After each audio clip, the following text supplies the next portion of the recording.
সরকারের অনুমোদন নেই এমন সব এজেন্সি ও অনলাইন প্ল্যাটফর্ম থেকে হজ করতে ইচ্ছুকদের দূরে থাকার পরামর্শ দিয়েছে সৌদি আরবের হজ ও ওমরা বিষয়ক মন্ত্রণালয়। বুধবার এক বিবৃতিতে মন্ত্রণালয়ের পক্ষ থেকে বলা হয়েছে, চলতি বছর যারা হজ করতে ইচ্ছুক তারা যেন চটকদার বিজ্ঞাপনে প্রভাবিত হয়ে অনুমোদনহীন কোনো হজ এজেন্সি বা অনলাইন প্ল্যাটফর্মের উপর ভরসা না করেন। যারা এসব এজেন্সি বা অনলাইন প্ল্যাটফর্মে নিজেদের নিবন্ধন করবেন তাদের হজের অনুমতি দেওয়া হবে না বলে হুঁশিয়ারি দেওয়া হয়েছে।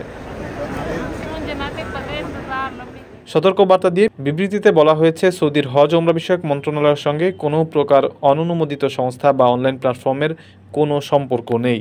আরও বলা হয়েছে, প্রত্যেক হজযাত্রীর ভিসা অবশ্যই বৈধ হতে হবে এবং নিজ নিজ দেশের হজ বিষয়ক দপ্তর বা সৌদির হজ বিষয়ক প্ল্যাটফর্ম নুসুকে নিজেদের নাম নিবন্ধন করতে হবে। নুসুক হজ প্ল্যাটফর্মের মাধ্যমে বিশ্বের 126টি দেশের মুসল্লিরা হজযাত্রী হিসেবে নিজেদের নাম নিবন্ধন করতে পারবেন।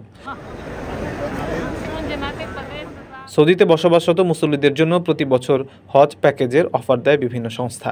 মন্ত্রণালয়ের বিবৃতিতে বলা হয়েছে, কোনো সংস্থার অফার বেছে নেওয়ার আগে যেন সৌদির মুসল্লিরা ভালোভাবে এটি যাচাই করে নেন যে সংস্থাটি সৌদি সরকারের অনুমোদিত কিনা।